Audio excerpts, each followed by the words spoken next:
C'est par la foi que voyons l'invisible. Chers amis, bonjour et bienvenue à la communauté d'études quotidiennes de la Bible. Ils se sont levés à l'appel du Seigneur.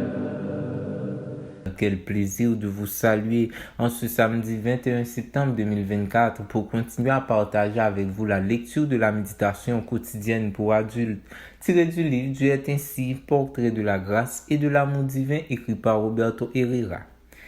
Je tiens tout d'abord à vous remercier car votre fidélité à l'écoute et au partage de nos différents contenus est quelque chose de vraiment apprécié. Que le Seigneur vous bénisse. Par ailleurs, je profite de l'occasion pour souhaiter une agréable journée mondiale à tous les éclaireurs. La méditation du jour est intitulée Un Dieu d'action. Ne vous y trompez pas, on ne se moque pas de Dieu. Galates 6, verset 7. Pouvez-vous imaginer disgrâce spirituelle plus grande que celle d'une personne qui prêche une chose et qui envie une autre, qui réclame justice mais qui est injuste, qui parle de Dieu chaque jour et qui même le cherche chaque matin, voyez Isaïe 58 verset 2, mais qui vit loin de lui et qui est incapable de montrer de l'amour pour les autres?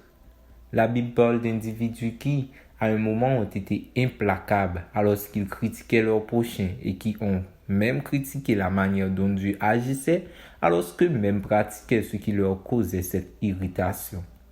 Durant une fête, ayant pourtant été pardonné par Jésus, Simon le pharisien a par exemple eu une très mauvaise attitude envers Marie-Madeleine, une autre pécheresse pardonnée juste parce qu'elle oignait les pieds du maître.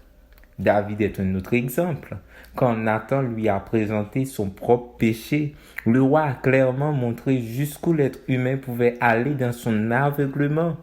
Prétendant être avec Dieu, il prenait pourtant des décisions contre d'autres personnes sans penser qu'il était en train de transgresser sa loi. Il est important de lire ces récits dans la Bible parce qu'ils nous aident à être conscients du caractère trompeur et pervers du cœur humain. Voir Jérémie 17, verset 9.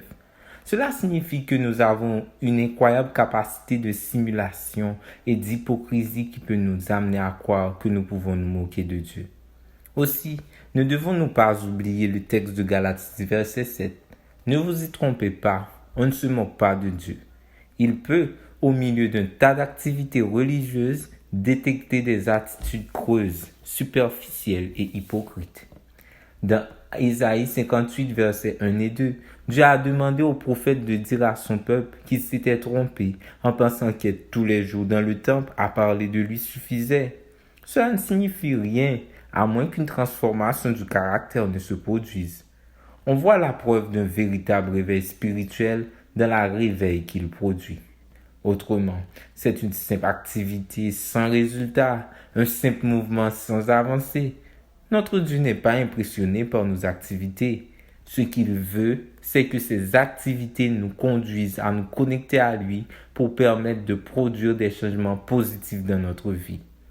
La présentation du message à l'Église doit inclure une orientation concernant ce que nous ferons du péché présent dans notre vie et ce que Dieu espère voir en nous.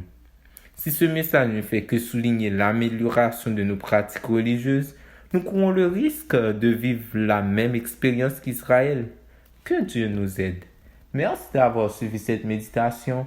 Nous vous souhaitons de passer une très bonne journée. Au revoir.